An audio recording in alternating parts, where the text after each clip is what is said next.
Welcome to Democracy Now!, democracynow.org, the War and Peace Report. I'm Amy Goodman. Televised impeachment hearings against President Trump are scheduled to begin Wednesday. The leading witness will be William Taylor, the top American diplomat in Ukraine. He's previously testified to House investigators there was a quid pro quo making the release of U.S. military aid to Ukraine conditional on Ukraine investigating Trump's political rival Joe Biden and his son Hunter. On Wednesday, House investigators released the transcript from Taylor's closed-door testimony. One of the key takeaways, Taylor said it was Trump's personal lawyer, Rudy Giuliani's idea to have Ukraine's president commit to the investigations into the Bidens. The Washington Post is reporting President Trump wanted Attorney General William Barr to hold a news conference declaring Trump broke no laws during his July 25th phone call with the Ukrainian president, which is at the center of the impeachment inquiry. Attorney General Barr reportedly refused to do so.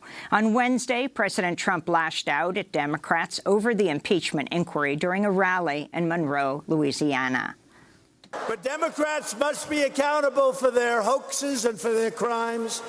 Now, corrupt politicians, Nancy Pelosi and shifty Adam Schiff, and the crooked media have launched the deranged, delusional, destructive, and hyper-partisan impeachment witch hunt. Now we go again. In election news, the San Francisco district attorney race still remains too close to call, although latest results show interim district attorney Susie Loftus pulling ahead of public defender Chesa Boudin. Boudin is the child of Weather Underground activists Kathy Boudin and David Gilbert and ran on a platform of ending cash bail and dismantling the war on drugs. Some San Francisco leaders have accused the Police Officers Association of trying to buy the district attorney's race, accusing the Officers Association of spending up to $650,000 in ads attacking Boudin. Meanwhile, former Attorney General Jeff Sessions says he will announce today he's planning to run for his old Alabama Senate seat. The primary race would likely pit Sessions against accused sexual predator Roy Moore, who lost to Democrat Doug Jones after several women came forward accusing Moore of sexually abusing them when they were underage.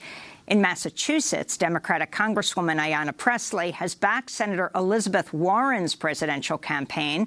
Pressley becomes the only member of the so-called squad of 4 young progressive congresswomen to endorse Elizabeth Warren. The other 3, Alexandria Ocasio-Cortez of New York, Ilhan Omar of Minnesota, and Rashida Tlaib of Michigan, have all endorsed Senator Bernie Sanders.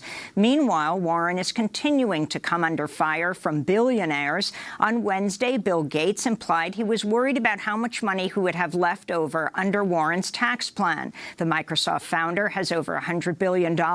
In response, Warren tweeted at Gates offering to sit down with him and explain exactly how much he'd pay under her proposed 6% tax on the richest Americans. On Friday, Democracy Now! Will be broadcasting the first-ever presidential forum on environmental justice at South Carolina State University in Orangeburg. Candidates taking part will be Senators Elizabeth Warren and Cory Booker, businessman Tom Steyer. The forum begins at 6 p.m. Eastern. I'll be moderating with former EPA official Mustafa Ali, and we'll be live streaming at democracynow.org. We'll also be broadcasting on stations across the country. In Syria, President Trump has approved an expanded military mission to secure a 90-mile expanse of oil fields in the eastern part of the country, meaning hundreds of U.S. troops will remain in Syria. This comes despite President Trump's repeated claims he was bringing the troops home. The mission complicates the U.S. troops' role in Syria and could bring them into direct confrontation with the Russian or Syrian military. Virginia Democratic Senator Tim Kaine condemned Trump's decision, saying, quote, risking the lives of our troops to guard oil rigs in eastern Syria is not only reckless, it's not legally authorized. President Trump betrayed our Kurdish allies that have fought alongside American soldiers in the fight to secure a future without ISIS, and instead moved our troops to protect oil rigs, unquote. CNN's reporting Defense Secretary Mark Esper is planning to urge President Trump not to intervene in the cases of U.S. soldiers facing war crimes allegations. Trump has already ordered a review of the charges against Army Lieutenant Clint Lawrence and Army Green Beret Major Matt Goldstein. Clint Lawrence is serving a 19-year murder sentence in the military prison at Fort Leavenworth, Kansas, for ordering soldiers to open fire on unarmed Afghan motorcyclists in 2012. Matthew Goldstein is facing murder charges related to the 2010 killing of an alleged Afghan bomb maker. He reportedly told CIA interviewers he'd shot the unarmed man and then destroyed his body in a burn pit on the military base. Trump is also reportedly considering restoring the rank of Navy SEAL Eddie Gallagher, who's been accused of multiple war crimes, including shooting 2 Iraqi civilians and fatally stabbing a captive teenager in the neck. A California jury acquitted him of murder charges in July. A federal judge has voided the Trump administration's so-called conscience rule, which would have allowed healthcare workers to refuse to offer medical care to patients, including abortions, if the procedures conflicted with the healthcare workers' private religious beliefs. The rule would have also allowed these medical workers to refuse to refer patients to other healthcare providers who could carry out the procedures. The now voided rule was part of the Trump administration's broader effort to limit access to abortion. A new ProPublica investigation reveals how Vice President Mike Pence's office interfered with foreign aid programs in order to reroute the money to Christian groups abroad, particularly in Iraq. The investigation reveals how longtime officials worried that the White House interference in USAID funding programs could be unconstitutional because it favored one religion, Christianity, over others. The officials also worried that perceptions that the U.S. was favoring some religious groups could worsen sectarian divisions in Iraq. The Department of Justice has charged 2 former Twitter employees with spying for Saudi Arabia by accessing private user data and giving it to Saudi officials in exchange for payment. The charges were unveiled Wednesday in San Francisco. One Twitter employee, Ahmed Abu Amo, has already been arrested. Meanwhile, California has sued Facebook for documents related to California's investigation into Facebook's privacy policies.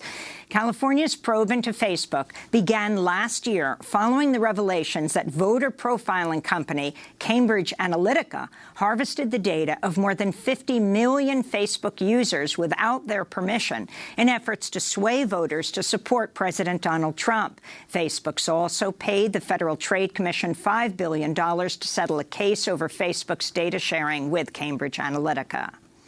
The New Zealand Parliament has approved landmark climate legislation that commits New Zealand to zero carbon emissions by 2050. This is New Zealand Prime Minister Jacinda Ardern. Our world is warming. And so, therefore, the question for all of us is what side of history will we choose to sit on in that moment in time? I absolutely believe and continue to stand by the statement that climate change is the biggest challenge of our time.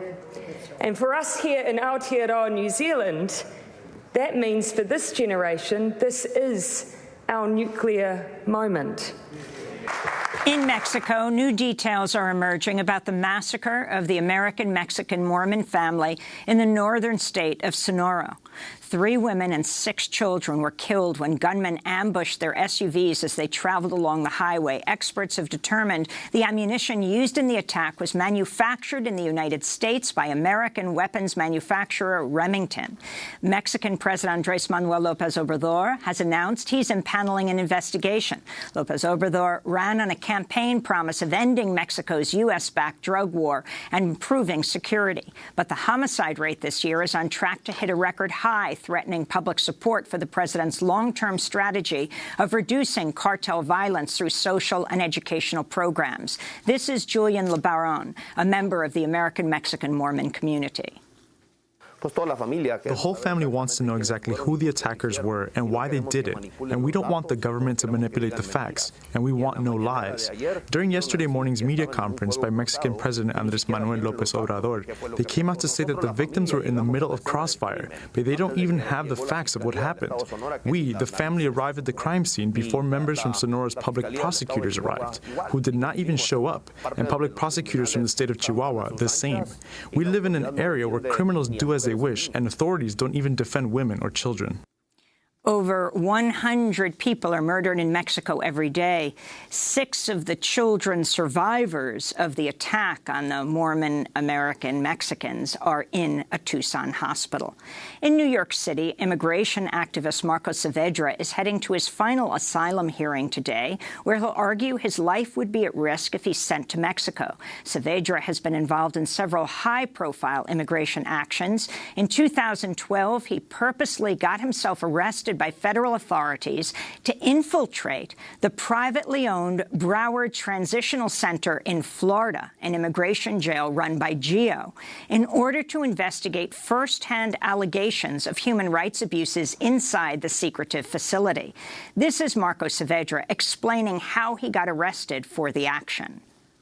I got arrested undercover. I had to lie and say that I was a recently arrived undocumented immigrant, that I was looking for my cousin that was also a day laborer, and I flashed my Mexican matricula and as bait, which the Border Patrol agent had to take, and he asked me directly, "Are you undocumented?" As soon as he said that, I said in broken English, Spanglish, "Yes, see," and he said, I have to arrest you now, and we have the audio of that too on file, where he arrests me, and that's our entry point into the Broward Transitional Center, which housed 600 undocumented immigrants of low priority for detention, which we wanted to infiltrate. As we broadcast this program, Marco Saavedra is standing on the steps of 26 Federal Plaza in New York, holding a news conference before he goes in for his hearing. Visit democracynow.org to see our full interview with Marco Saavedra. And in media news, New York's longtime community-supported radio station WBAI is back on the air with local programming. On Wednesday, a state judge restored the radio station to local control. In October, the Pacifica Foundation abruptly laid off WBAI's staff and ended local programming, setting off a legal battle over the future of the station. WBAI is one of 5 stations in the Pacifica Radio Network, which was founded in 1949 by the peace activist Lou Hill. And those are some of the headlines. This is Democracy Now!, democracynow.org, The War and Peace Report. I'm Amy Goodman. And I'm Nermeen Sheikh. Welcome to our listeners and viewers around the country and around the world.